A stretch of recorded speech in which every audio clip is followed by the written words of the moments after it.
Hello बच्चों। आज हम पढ़ेंगे कक्षा 9वीं की हिंदी में कबीरदास से संबंधित अध्याय जिसका नाम है साखी।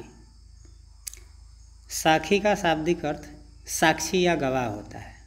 अर्थात हम ये कह सकते हैं कि कबीरदास द्वारा लिखी गई साखी में ऐसे पद्यों का संकलन है जो उनके द्वारा जीवन में अनुभूत किए गए या ऐसे कथन हैं जिन्हें उन्होंने अपने वास्तविक जीवन में अनुभव किया था।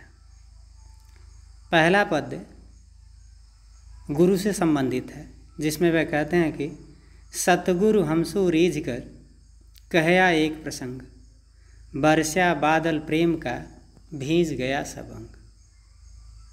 सच्चे गुरु ने हमसु रीझ कर, हमसे रीझ कर अर्थात प्रसन्न होकर, कहया एक प्रसंग, एक बात कही, बरसा बादल प्रेम का, जिससे प्रेम का बादल बरसने लगा अर्थात प्रेम की वर्षा होने लगी। भींज गया सब अंग, और मेरे सारे अंग उस प्रेम रस में सराबोर हो गए, भीग गए। अर्थात हम ये कह सकते हैं कि कबीरदास जी कहते हैं कि मेरे सच्चे गुरु ने मुझ पर प्रसन्न होकर एक बात कही जिससे प्रेम रस की वर्षा होने लगी और जिसमें मेरा सारा अंग अर्थात मैं पूरी तरह से प्रेम रस में सराबोर हो गया। राम नाम के पटतरे देवे को कछुनाए। राम नाम के पटतरे अर्थात गुरु द्वारा मिले उस परमात्मा के नाम के पटतरे अर्थात बदले में देवे को कछुनाए, देने के लिए मेरे पास कुछ भी नहीं है। क्या ले गुरु संतोषी, गुरु क्या ले लें तो उन्हें संतोष हो जाए। हौस रही मन में, हौस इच्छा, यही इस मन में इच्छा बनी हुई है। अर्थात कबीर कहते हैं कि गुरु द्वारा मिले परमात्मा के नाम के बदले मेरे पास देने के लिए कुछ भी नहीं है। गुरु मुझसे क्या प्राप्त पा लें तो उन्हें संतोष की प्राप्ति हो जाए, यही जानने की मन में लगातार इच्छा है। ज्ञान प्रकाश्या गुरु मिल्या, सो जिन बिसरी जाए।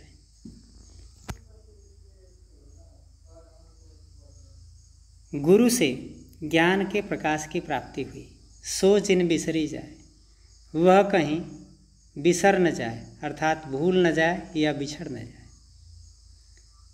क्योंकि जब गोविंद कृपा करी तब गुरु मिले आए। क्योंकि जब वास्तव में उस परमात्मा की कृपा होती है तभी जीवन में सच्चे गुरु की प्राप्ति होती है।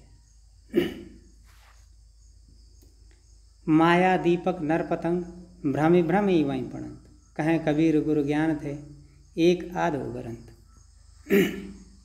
यह इस संसार की नश्वरता को और इसके माया रूपी जाल को दर्शाने से संबंधित पद्य है, दोहा है, जिसमें माया दीपक नर पतंग भ्रमि भ्रमि वहीं पड़ंत। कबीर कहते हैं कि इस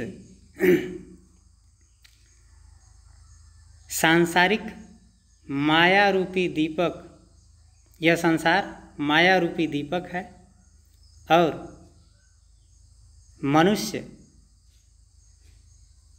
वह पतंगा है जो उसकी लौ के करीब बार बार जाने का प्रयास करता है। और भ्रमि भ्रमि वहीं पड़ंत, और जैसे पतंगा बार बार जाकर लौ में जलता है वैसे ही यह मनुष्य भी इस सांसारिक दीपक के इर्द गिर्द लगातार घूमता रहता है। कहें कबीर गुरु ज्ञान थे, कबीर कहते हैं कि गुरु के ज्ञान से एक आध उबरंत, इक्के दुक्के होते हैं जो इस सांसारिक माया को पार कर पाते हैं।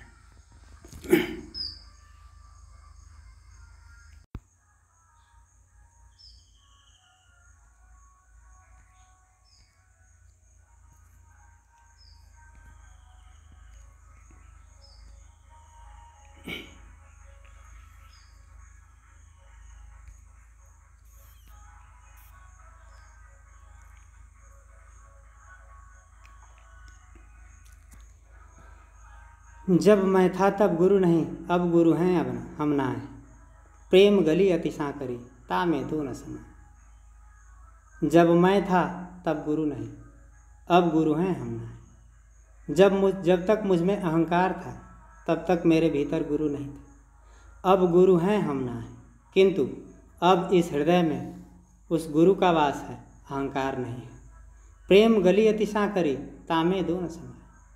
क्योंकि यह हृदय की जो गली है वह अत्यंत संकरी है, पतली है, जिसमें यह दोनों एक साथ नहीं आ सकते। या तो उसमें गुरु रह सकते हैं या अहंकार। भगति भजन हरि नाम है, दूजा दुख अपार। इस संसार में कहते हैं कि या तो उस परमात्मा के भक्ति भजन की नाव है जिसके जरिए इस सांसारिक सागर को पार किया जा सकता है, अन्यथा इसके अलावा जो कुछ भी है सब अपार दुख का कारण है। इसलिए उस परमात्मा के भक्ति भजन पर ही ध्यान रखना चाहिए। मनसा वाचा कर्मणा कबीर सुमिरन सार।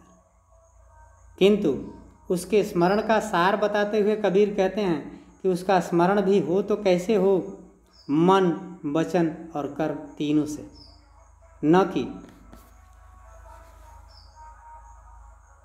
सिर्फ वचनों से उसके नाम का स्मरण हो, मन कहीं और हो, कर्म कहीं और लगा हो।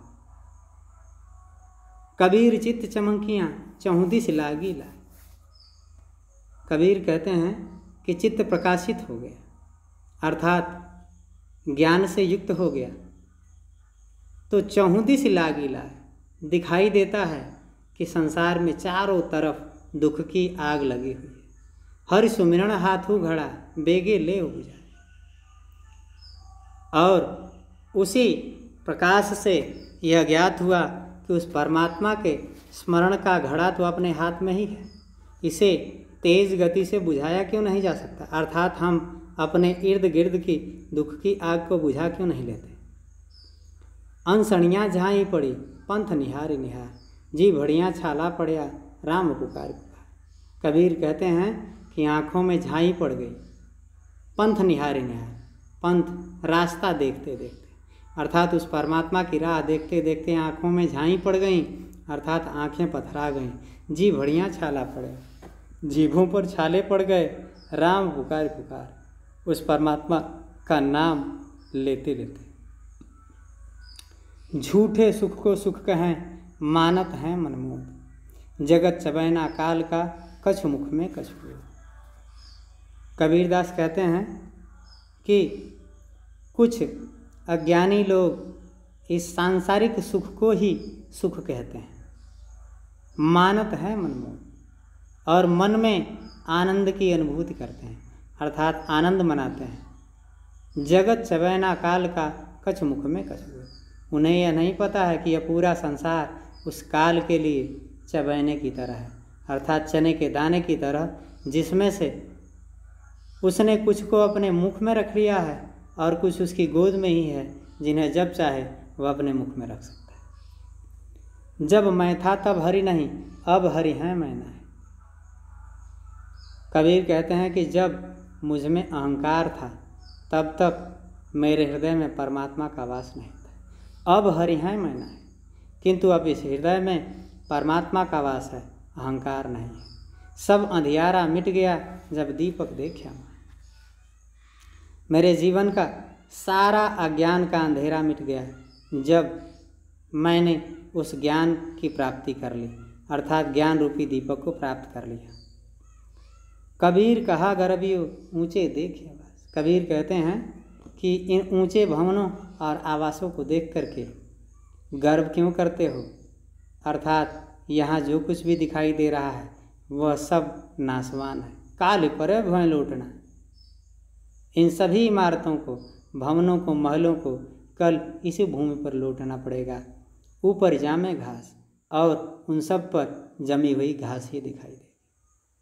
यह वैसा संसार है जैसा सेंबल फूल, दिन दस के व्यवहार को झूठे रंग न। कबीर कहते हैं कि यह ऐसा संसार है जैसा कि सेंबल का फूल, अर्थात यह पूरा संसार ही उस सेमल के फूल की तरह निस्सारता का प्रतीक है, अर्थात नाशवान है, क्षणिक है। दिन 10 के व्यवहार को झूठे रंग न।